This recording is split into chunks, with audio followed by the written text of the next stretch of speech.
So I know the holidays can bubble up grief for people, whether it's the loss of a loved one, a person or a pet, loss of a job, loss of health, loss of income. I mean, grief comes in all different forms and it can bubble up unexpectedly.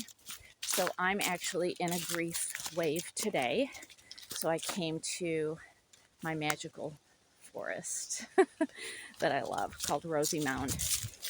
And it's because 2 years ago today, my dad had only been in assisted living for a couple of days, and the facility locked down for something that wasn't in the facility.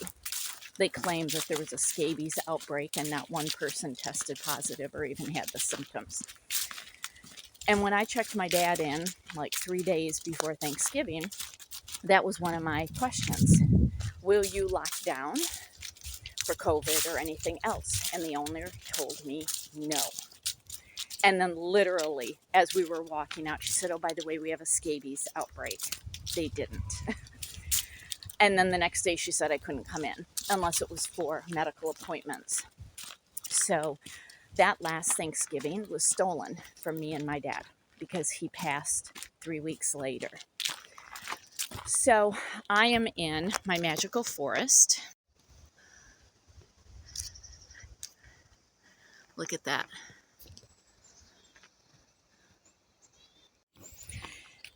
And when I am in a wave of grief, I come to the trees because what do trees represent?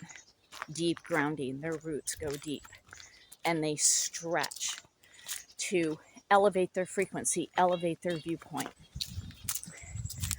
And that's what I need. But at the same point, I'm talking it out. I'm literally walking through the forest and talking, and the trees are taking it and they are allowing me to do this. So if you are experiencing grief, the number one antidote in the moment is get out in nature, whatever nature you have nearby, quickly that you can get to. Even if it's just going into your backyard and hugging a tree, sitting at the root of a tree, putting your feet on grass, assuming you're not in a cold Michigan climate like I am. Breathing in air because grief settles in the lungs.